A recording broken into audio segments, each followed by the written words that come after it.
Bonjour à toutes et à tous, on prend des nouvelles de GF Pierre à l'heure où certains gérants continuent de déprécier leur prix de part. Où en est la SC immobilière de Generali en ce printemps 2025? Quelles sont aussi ses nouvelles ambitions? On en parle tout de suite avec notre invité Yann Verschuren. Bonjour. Bonjour Vincent. Vous êtes gérant immobilier chez Generali Real Estate. Merci d'être avec nous Yann. Alors quel bilan faites-vous de ce premier trimestre 2025 pour GF Pierre? Alors pour rappel, GF Pierre avait terminé l'année 2024 avec une performance positive de 38 points de base, très proche de la neutralité, mais c'est en quelque sorte un gage de stabilité tout de même et de résilience de ce portefeuille dans un marché immobilier qui était chahuté par des baisses de valeur depuis 2023.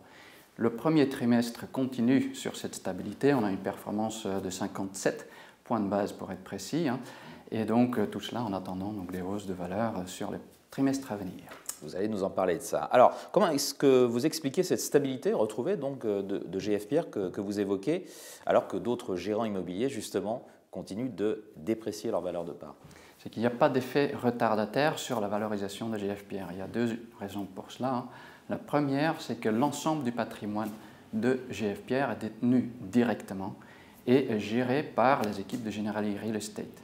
Et donc, c'est le travail qui a été effectué sur des décennies qui a permis à GF Pierre de détenir des actifs qui sont de bonne facture et aux bons emplacements.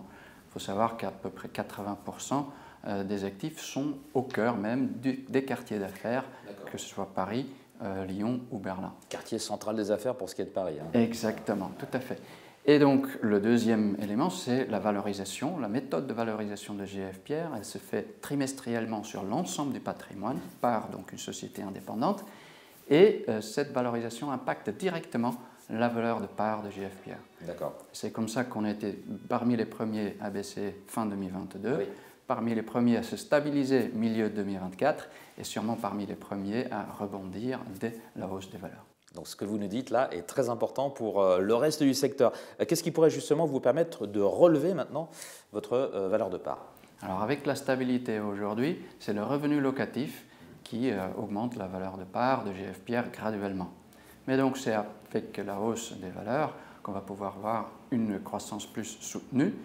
Alors il est vrai qu'aujourd'hui, cette hausse de valeur elle est un peu incertaine parce qu'il y a un environnement au niveau national, difficulté pour le gouvernement à gérer un budget, et au niveau international, donc une remise en question de l'ordre mondial qui s'était instauré depuis la Deuxième Guerre mondiale.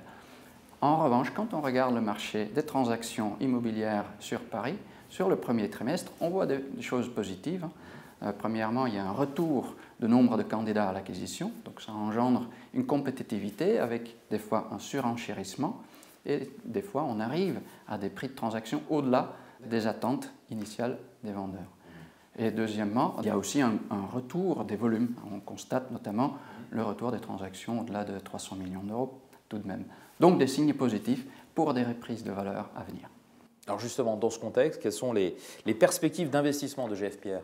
Nous souhaitons effectivement étendre notre patrimoine. Là, dans le passé, nous étions plutôt concentrés sur la vente d'actifs pour servir les investisseurs qui souhaitaient sortir de GF Pierre. Partez de l'avant là. Oui, tout à fait. Et donc juste avant de cela, je voulais rappeler quand même que l'ensemble des demandes de rachat ont été honorées par GF Pierre, donc pas de difficulté vis-à-vis du passé.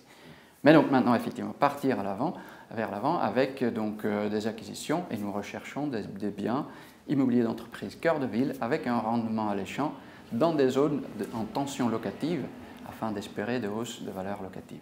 D'accord. Et comment est-ce que vous allez financer vos futures acquisitions? Avec un niveau d'endettement aujourd'hui inférieur à 10%, GF Pierre dispose des poches de liquidité pour libérer des fonds et acheter. Donc effectivement, GF Pierre de toute façon ne pourrait pas emprunter au-delà de 30%, donc ce sera toujours de façon raisonnée. Ça ne mettrait pas en péril la santé financière de GF Pierre. Au contraire, ça va contribuer à augmenter les revenus et donc c'est ainsi que nous allons pouvoir offrir à nos clients investisseurs une performance durable dans le temps et en toute sérénité. Yann Verschuren, merci beaucoup d'avoir été avec nous pour faire le point justement sur GF Pierre, ses perspectives 2025. Vous êtes gérant immobilier chez Generali Real Estate. Au revoir. Au revoir.